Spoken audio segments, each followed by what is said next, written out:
টুডি বৌমা চ্যানেল থেকে স্বাগত। আমরা তো ভালো আছি, আপনারা কেমন আছে জানাবেন। আর আমরা আজকে যাচ্ছি বেহালায় ছোটো মাসির বাড়ি, আপনারাও আমাদের সঙ্গে থাকেন। বাড়ি থেকে বেরিয়ে আমাদের বেশি দূর নয়, যে আইটিসি হোটেল ওখান দিয়েই যাবো মা ব্রিজ ধরে। আর আমার মা না যখনই আসে এখানে আর কি, একটু যতই হোক ছোটো বোন বলে কথা, তো আসলেই বলবে, আগে তো ওখান থেকেই আসতো রানাঘাট থেকে, ওটা থেকে অনেক দূর হয়ে যাচ্ছে, এখন বয়স হয়েছে, তা বলবে কি একটু চল না আমার ছোটো বোনের বাড়ি, ঘুরিয়ে নিয়ে আসবি। তা আমি, মা আর আমার দিদির ছেলে তিনজনা মিলে গেছি। তা যাচ্ছি, যেতে যেতে ভাবলাম যে আপনাদের সঙ্গে একটু রাস্তা শেয়ার করি, যে ভালো লাগছে দিনের আলোটা কেমন, আপনারাও দেখতে থাকুন, আমাদের সাথে চলুন।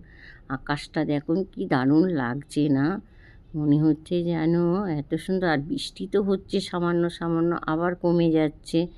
আর আকাশটা এত ভালো লাগছে কি বলবো, চোখ যেন ফেরানো যাচ্ছে না।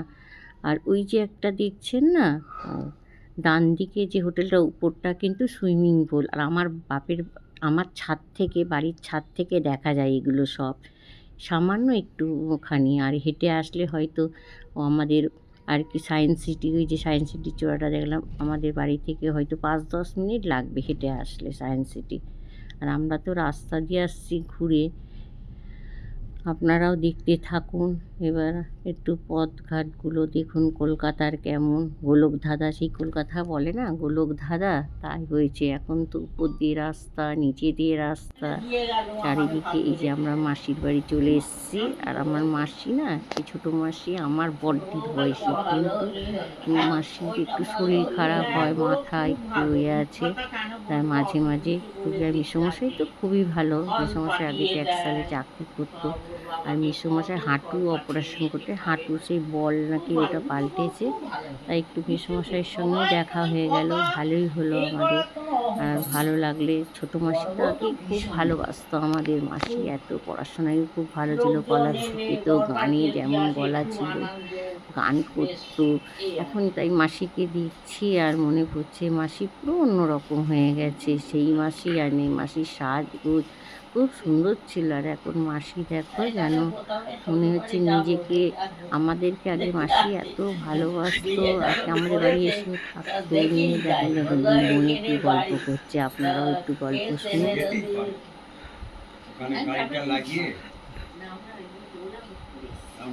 ছেড়ে দিয়েছো আবার কবে আসবো না আসবো তা ঠিক। এবারে আবার এখান থেকে ওলা বুক করবে, ওখানে বলবে যে 2 মিনিট শরীর এখন কি হয় গো মেসি, তোমার আমার এখন ঘোরে কিছু প্রবলেম নেই। এখন কিছু প্রবলেম নেই, কোনো জিনিস খাওয়ার টেস্ট নেই, এই করা ভাত খাই মাছ ভাত করতে আছে মা, মাসি বলছে আমাদের বাড়ি থেকে খুব যেত তো। আর আমার মা মেজো বোন, আর সবাই মাসিরা মিষ্টি বলতে অজ্ঞান।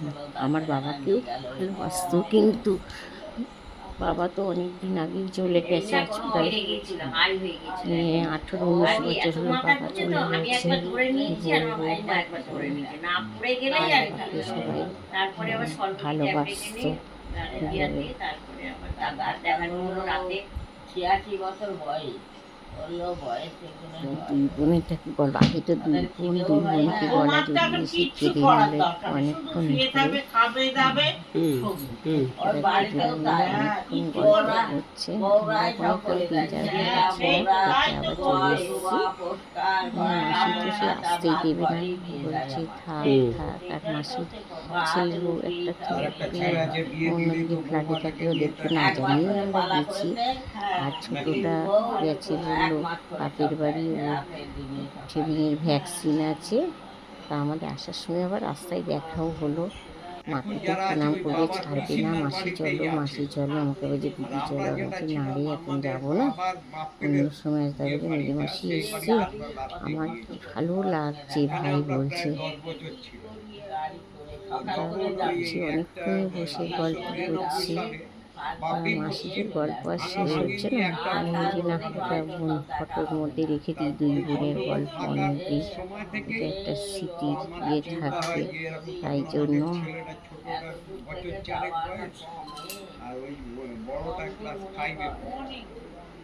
5-এ পরীক্ষা দিয়েছি, এখানে এসে 6-এ সকালবেলা ভর্তি করি। 12টা 1টার সময় বেরোবি, তো দেখলাম যে না, এখানে ওই ওদের বউ রাত হয়ে যাবে, জীবনহানি হওয়ার সমস্যা, ছেলে পিলে কখন কি হবে, কার গুলি কার অনেক কিছু। দুই বোনের বানানো বিপরীত, পারিনি, তাও তো তাই মনে একটা থাকবে যে না অনেক মাসি ওই বোন গল্প করছে। আর মেসোমশাই যে হাঁটু অপারেশন করেছে, ওই যে ম্যাডাম দেখছেন উনি হয় কি মেসোমশাইকে দেখাশোনা করে আর কি। মেসোমশাই এখন অনেকটাই সুস্থ, ফিজিওথেরাপি টেরাপি করতে আসে বললো। আর মাসিদের সবই আছে, কাজের লোক, রান্নার লোক, সব কিছু মাসিকে কিছু করতে হয় না এখন।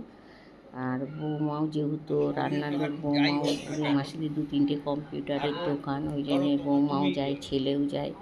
গেলে আর বড়টা তো সবাই চাকরি মিলে করে অত অন্য দূর থেকে ফ্ল্যাটে গেলাম, থাকে, দুটো কিন্তু সংসার এখানে সামলে এলাম, রোজই আবার আসে, এখানে প্রায় রবিবার কাজকর্ম তো করবো, আসেই। আর ওগুলো সবার ভালো লাগে। আর কি সপ্তাহে 3-4 হ্যাঁ, দিন আসে, নিজেরা বেশি দূর নিজেরা না করতো, এখান থেকে। নিজের কিছু আত্মীয় স্বজন। গল্প আর শেষ হচ্ছে না, তা আপনাদেরকে ফটোর মধ্যেই বন্দি করে রাখছি গল্পগুলো, পরে তো মনে থাকবে যে আমাদেরও যখন নাতি পুতি হবে তখন তারাও দেখবে, এগুলো দেখে তাদেরও মনে পড়বে যে এগুলো ঠাকুমারা মা ছিল, মাসি ছিল। কাজের দিকে এবার সন্ধে হয়ে গেছে, আমরা বাড়ির পথে রওনা দেব। তা আপনাদের সঙ্গে একটু রাতের দৃশ্য দেখাচ্ছি যে কেমন লাগে, দেখুন আপনাদের রাস্তাঘাটে। তার জন্য আপনাদের সঙ্গেই আমরা আছি আর কি। দেখুন আপনারাও আমাদের সাথে থাকুন, দেখতে থাকুন। কলকাতা থেকে আবার সেই আমরা মা ব্রিজের উপর দিয়েই আসবো, কিন্তু মা ব্রিজ কোনো দিন জাম হয় না, কিন্তু পার্ক স্ট্রিটের ওখানে যখন এসছি একটু জাম ছিল। আমরা আসছি, আশেপাশে আপনাদের সঙ্গে দেখাচ্ছি, আপনারা দেখতে থাকুন। আর কলকাতার দৃশ্য দেখুন আপনারা, রাতের দৃশ্য, দিনের দৃশ্য, সব কিছুই একটু দেখিয়ে দিলাম, আপনাদের সঙ্গে শেয়ার করলাম। আপনাদের কেমন লাগছে আমাকে জানবে। এই যে আবার আইটিসি হোটেল দিয়ে এবার বাড়ির কাছেই চলে এসেছি আমরা, আর একটুখানি গেলেই আমাদের বাড়ি। দেখুন আইটিসি হোটেলটা রাতের আর আলো জ্বলছে তো কী ভালো লাগছে, আর আমাদের ছাদ থেকেও এত সুন্দরই লাগে। বেশি দূর না, বললাম না, ছাদ থেকে সব দেখা যায়। তো এবারে আমরা বাড়িতেই চলে এসেছি, আর কোনো ইয়ে নেই, বাড়ির কাছেই একদম। তাই এবার বাড়ি ঢুকবো, এই যে মাকে নিয়ে বাড়ি ঢুকছি। মার শরীরটা খারাপ হয়ে, নাইলে মা কাউকে ধরতে দেয় না, একা একাই চলে আসে। এই যে পাশের বাড়ি আমার একটা আর কি দিদি, পাড়া প্রতিবেশী, উনি ডাকলো, তো আমি ওনার সঙ্গে আবার একটু কথা বলতে গেলাম। আর মা দেখুন একা একাই ঘরে ঢুকে গেল। মা আর কি যেতে ছাড়বে না কোথাও, কিন্তু আবার বাড়ি আসবে। বাড়ি এসেই আর কি সঙ্গে সঙ্গেই মা শুয়ে পড়েছে, আর বলছে কি আর ভালো লাগছে না আমার। এই যে বাড়ি ঢুকছে। আপনাদের যদি ভালো লাগে মাকে লাইক কমেন্ট শেয়ার করবে।